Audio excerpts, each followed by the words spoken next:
I've been locked in for weeks thinking about this and training and just planning my life accordingly to make sure everything's taken care of. And today's the day. I mean, it's the final countdown, and I'm excited. That's really it. I really can't wait. I see this venue. This venue looks so cool. I spent a lot of time here, and a lot of circumstances have brought me in and out of this city, and I think everything that's happened in this journey happened for a reason, you know what I mean? I'm a big believer in right time, right place, and everything just happens when it must. I'm getting my makeup done early as F for this show tonight. You want everything to go perfect on days like this, and it almost never does. Yeah, I think I'm used to it. That's why I'm not like an anxious mess right now. I don't know if excited is the right word, but I'm ready and I'm focused, and I'm ready to go in there and beat her up and get beat up and have a really awesome match. Knock on wood, fingers crossed. The first time Bound for Glory 2022, when me and Masha wrestled, the pressure was on because everybody knew that we were pretty good wrestlers, so they were expecting a good match, and that's nerve-wracking in and of itself because high expectations. But I think that we met those expectations, and I think that we know we can do it now, and so we will. Ever since that match, received the acclaim that it did, it set a bar. So we definitely feel the need that we need to top it. We've both grown as performers. I really can't wait for this fight. I think the biggest difference is that I know my character and I know myself much better than I did in 2022. And I feel like every time I have a match like this, I say that, but it's true every single time. I just get more comfortable with myself, get more comfortable with my character, get more comfortable in the ring. I'm just ready to do it. I feel like I've been waiting for this for a very long time. Perfection might be unattainable, but while you're chasing perfection, you can achieve excellence. That's what I need to happen every single time. That's what I need to happen tonight. That's what happened in 2022 was when we got to the back. I was so happy.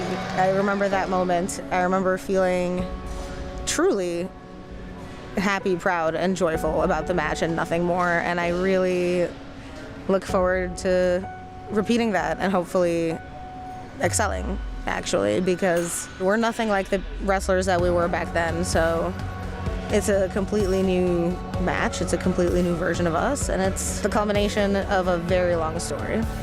This has the potential to be the greatest match of my career, so we'll see. And I say that in a sense so far, because even if it is the greatest, well, I've still got, 15, 20 years to top it? 2 years ago in wrestling time is a very, very long time.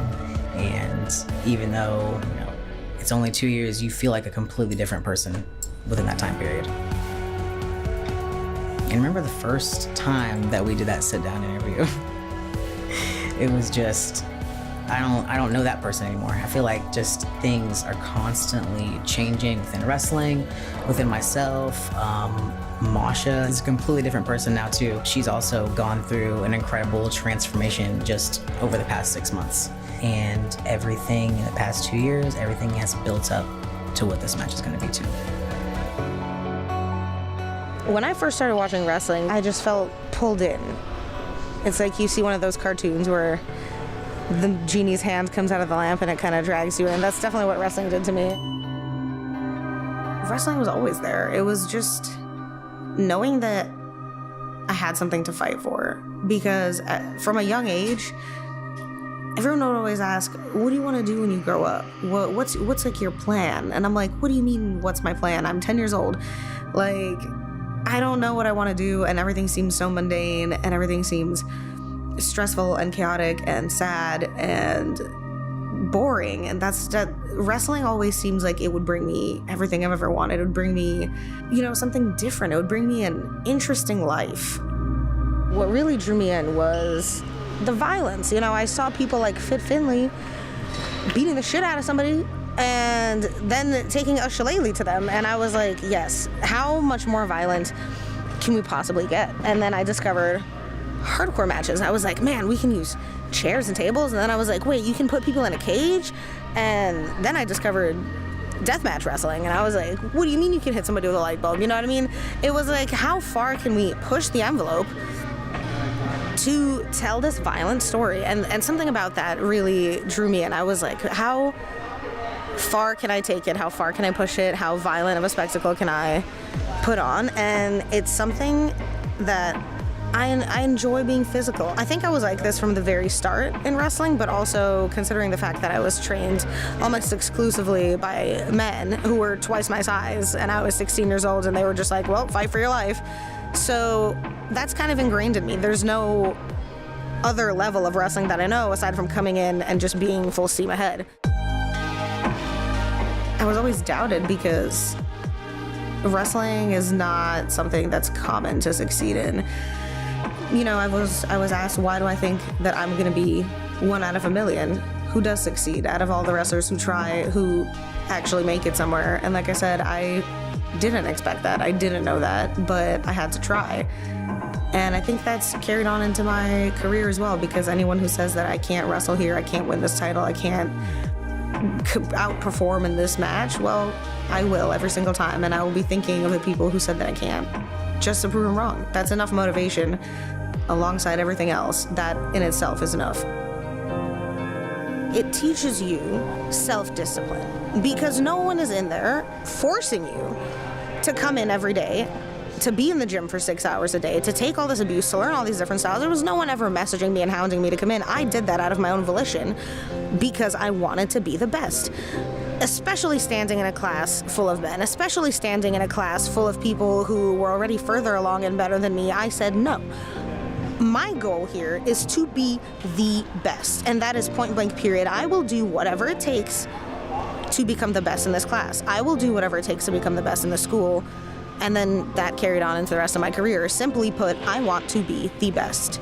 That came from a place of disciplining myself, putting myself through training, pushing myself, be it to run the ropes, to do push-ups, or when I have somebody trying to break my leg and I have to find a way out of the hold because I refuse to tap. It builds a certain mental fortitude. Any person who was bold enough to say, you know, this isn't for you, they're not gonna want you, you don't fit the mold, whatever, I was like, yeah, well, you're gonna be proven wrong. It's gonna be as simple as that. I don't need to waste time arguing and convincing you. It's just the fact that hearing stuff like that only makes me work harder, and hard work ultimately leads to results. That's what it is, and that's just how it is. So the people who doubt me and who say I can't do something, thanks for the motivation. That's really it.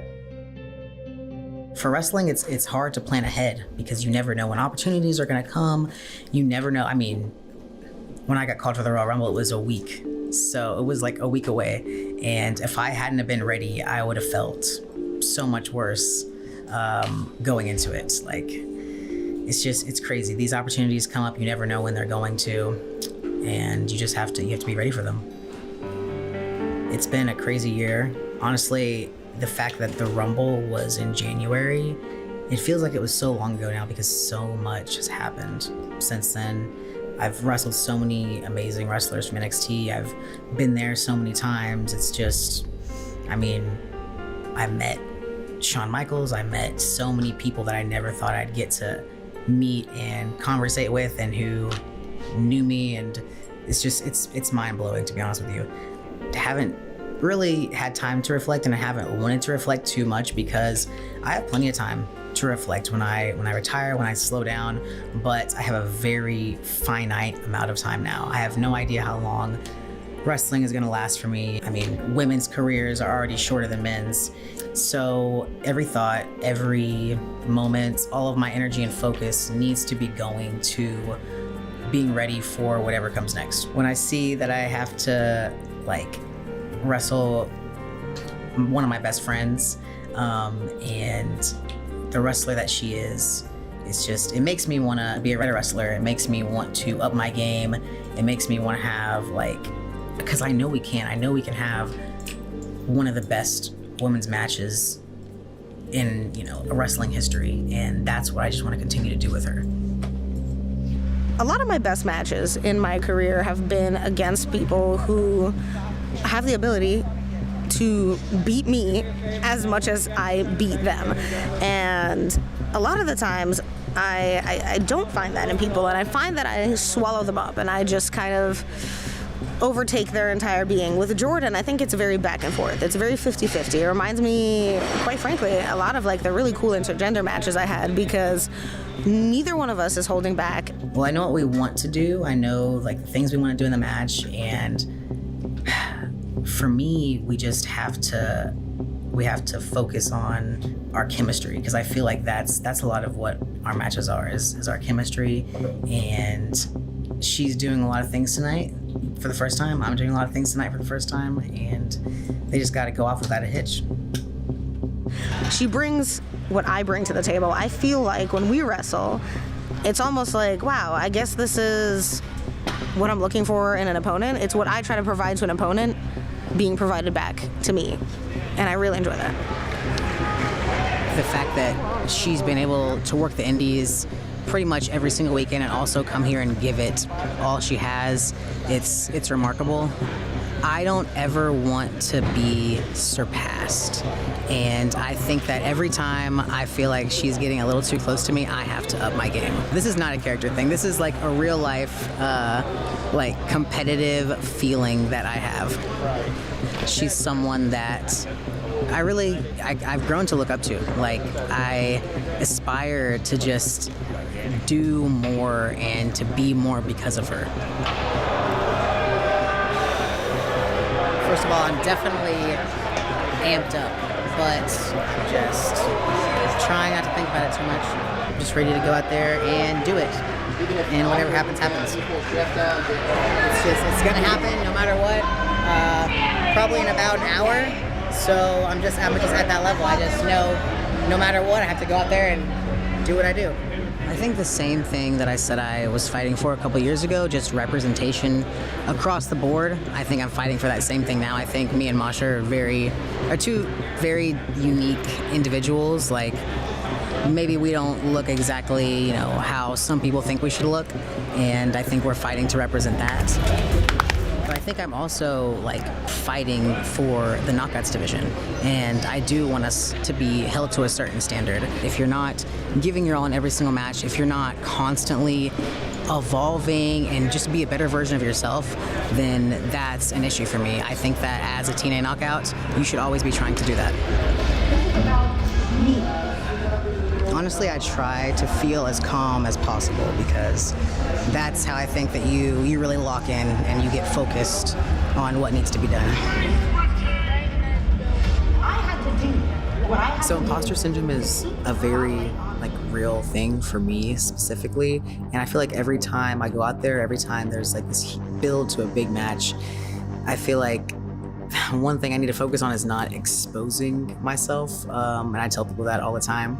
I just don't want to. I feel like I'm pretending to be a good wrestler. I feel like I'm acting like a good wrestler, and when I finally get in the ring and am doing all the moves, that's when I can finally just relax and know that I'm a good wrestler until I forget it again. 3, 2, 1. I mean, there's no greater high than coming out here. There's zero feeling that really tops walking out that stage, walking down this ramp, getting into this ring, and then when that bell rings, it's just, you're dialed in.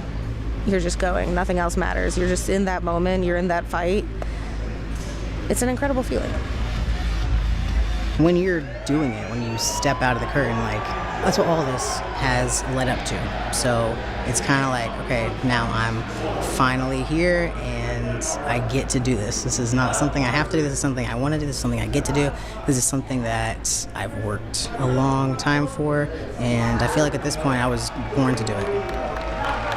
In the ring, I was just, you do what you have to do. It needs to happen. There's no thinking. There's just doing when you're out there. I think I'm definitely still looking for validation and acknowledgement.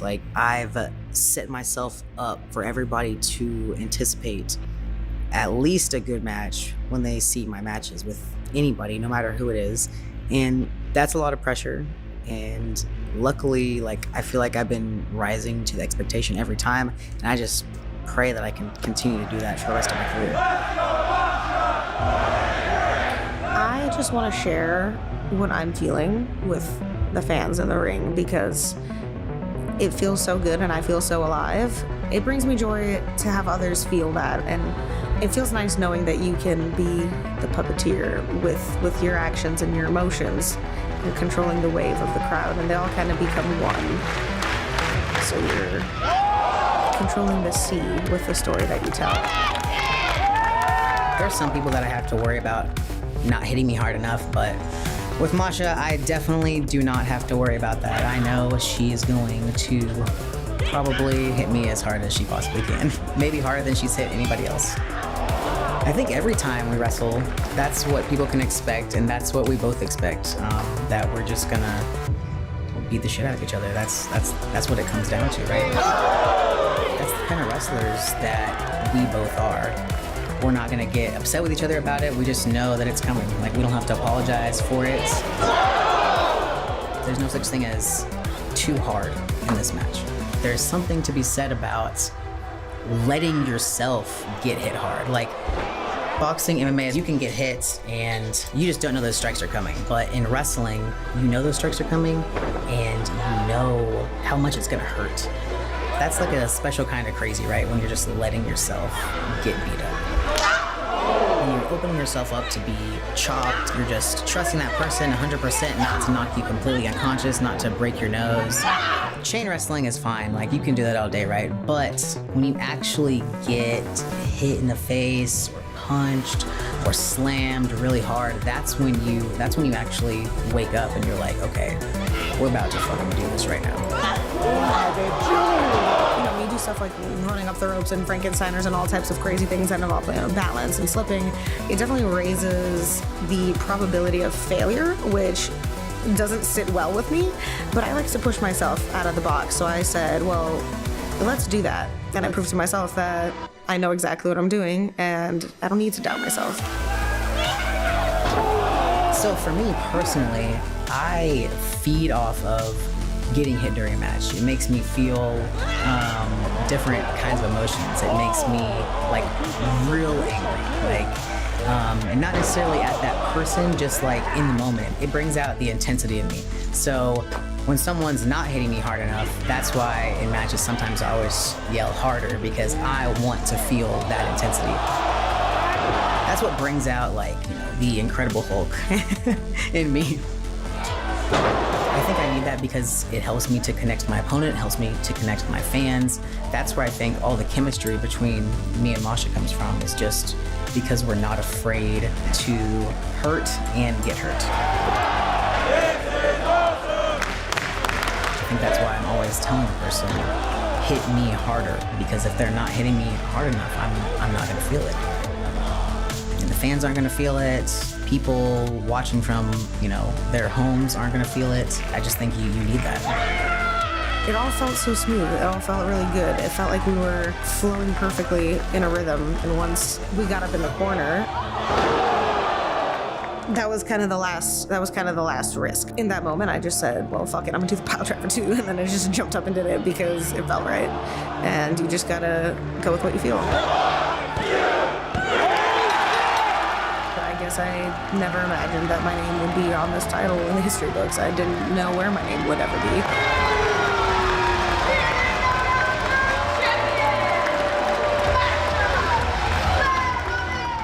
I'm happy with the fact that we put on such a great match, because that was the body of work. That was the work of art. It was like, we have finished our painting, and so now it's getting an award. Like, the title is being given to me. That's nice.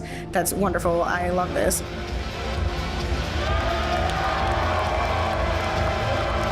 I think as much as people have liked my title reign, they really wanted to see Masha finish her story. She got Masha's gonna kill you chants at the beginning, and then the TNA chants, this is awesome chant. That's what we live for as wrestlers. If we go out there and we don't get at least one of those chants, in our minds, we think there's a problem. It's the best feeling in the world. No one can ever truly understand until you feel what it's like to have an entire room of people cheering for you. I mean, it's really what we do all this for, right? Wrestling does make me very emotional. Like, it can send you to the lowest of lows and it can send you to the highest of highs. There's nothing like it. You're gonna chase that high forever. We came as close to perfection as possible and achieved our excellence, and that's my payoff. That's what I do it for me. Outstanding. Thank you so much. My body feels a lot better than it did while I was waiting to go out there. I feel really good. I feel really invigorated after wrestling, because before I felt like I got hit by a car. I was like, man, I'm not gonna be able to do shit out there. I feel great. I have no eyelashes, but I have a championship, so I think it was a worthy trade. Now, I've got a full plan of work laid out. I have a lot of things that I want to accomplish. I have a lot of things that I want to do. I have a lot of doors to break down and a lot of firsts to accomplish. So tonight we celebrate, and tomorrow we start this new chapter and we get right to work. I am so tired, my neck hurts, but I'm so happy that really everything went off as perfectly as it could have. She's an incredible wrestler. I'm very proud to have been the one to give her that title. Like, I know that she is going to carry the Knockouts division very far, and I'm just happy that she gets to be the one to do that. You know, it's not really a loss for me. I set out to find someone who is better than me, and I found that person, and it's Masha. You know, I went from a lot of the time people being like, you're a little ratty little outlaw, and I'm like, yeah, I'm still a little outlaw, except I'm a little more polished now. Thanks, dude. TNA is my home. It means really everything to me. Looking back on my title reign, it was one of the most historic title reigns in TNA Knockouts history. I went to the Royal Rumble with it. I defended it on NXT. I've taken it all over the world. I don't know what the next thing is. It feels like everybody else seems to know it, but I don't. Anything could happen. For me to keep improving is just to keep moving forward and to just keep studying wrestling. That's my biggest goal, is to just keep raising the standard, keep raising the bar, and be the wrestler that everybody thinks I can be. This is what I live for. Since I was a very young child, knew that I wanted to wrestle. I had a vision for my life, and that vision was wrestling around the world. And that was all I wanted. That's the only thing I was fixated at. Every time that I was in school and I felt like I had nothing and I had nobody and I was lost, I always thought to myself, wrestling. I always envisioned these moments. This is what I want to do in life. This is the only thing that I want to do in life. There's nothing selfish in living my life the way that I want to live my life. It's my life. I'm in control of it. I see it fit to do this. And thank God I'm actually doing something good in it and it's succeeding, because otherwise I would just have to keep fighting until I did. I am happy. I'm very happy. I'm very content. I want to do things differently. I want to do things my way. I want to make moments, and I want to make people feel and do things that haven't been done before.